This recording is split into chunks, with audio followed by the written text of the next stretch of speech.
بالله كم تستطب القروح ويبرأ جروح الكسير بالله كم تستطب وجيلي يوم تقوني أكنما صلاة الليل أبتت الله جل جلاله تنوغل ما سجرة سنكيزا تدرى حال غاريك أباتشو حسن الخلق تنا رسول لك صلى الله عليه وآله وسلم كما في الحديث الذي رواه الإمام أحمد في مسنده وأبو داود في سننه وابن حبان في الصحيح والحاكم في المستدرك وصححه علامة الألباني في صحيح الجامع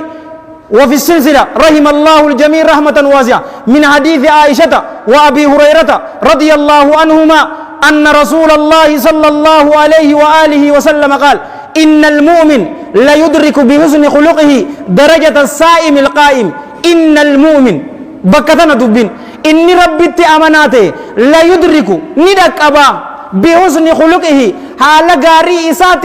ندك أبا درجة الصائم صدركا إسا سمناته هيتي تدك أبا القائم إسا دابتاته هيتي تدك أبا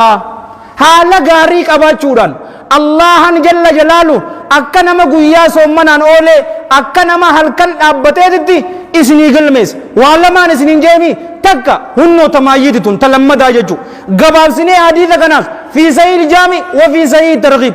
aadaaba guyyaa jum'ataa eeggachuu aadaaba guyyaa jum'ataa inuma tumbarta ajaa'ibaat ijatiyya dura wa rabbil kaaba qalbiitii yaatuutun nabooya irra hedduun dardara miskiina humaa takka hin beenen isinin jaa polotikaa keessa yoo jette successfulii miti maallaqaa yoo jette successfulii miti callaa hin qabu diinaa yoo dhufte hattaa ka dhaabbatee nama gorsu illaa man rahima rabbuk miskiinaan isinin jaa gara jum'ataa yeroodhaan masgiida ofii dhufuu jaalowwan kiyya islaamaa guyyaa takka du'aa'ii waliif haa goonu sadarkaa jum'ataa qofa waliin laallaan isinin jaa hattaa du'aa'iin sa'aa keessan namaa qeebalamtu yaada san cufaatu namni ganama mana masgiida dhufe qaama isaa dhiqatee riwaayaan akka jettu jaartii isaa wajjin rafee yoo isaan lachuutu qaama waliin dhiqatan eeganaa salfii duraa qabatee imaamatti dhihaatee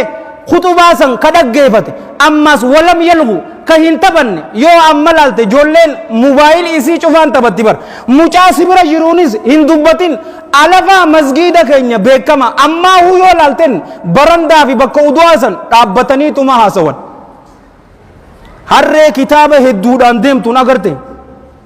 harree kitaaba hedduudhaan deemte qaama kee dhiqachuun kee hin oolamne mudawwara uffachuun kee hin oolamne ilkee shiwaakkattee haxira godhatte garuu onnootigaa harre kitaaba sanitti ni faayidamti deema yoo qabdee deemta ni faayidamti akkana jirti onnoo ijoolleen yoo silaa namni akkasitti yeroodhaan dhuftanii imaamtichatti dhiyaatanii salfii duraa qabattanii mobaayil teessaniif ijoollee namaa waliinis yoo hin haasoin ammas namarra odoo hin dabarre yoo akkanatti jaalowwan kiyya khutubaa san dhaggeeffattanii allahan jalla jalaalu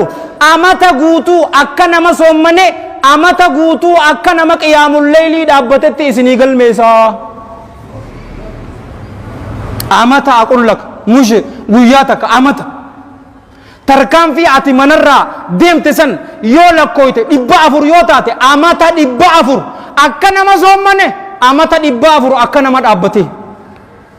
garuu akkaan waliin jee masaakiinaan isiniin jaa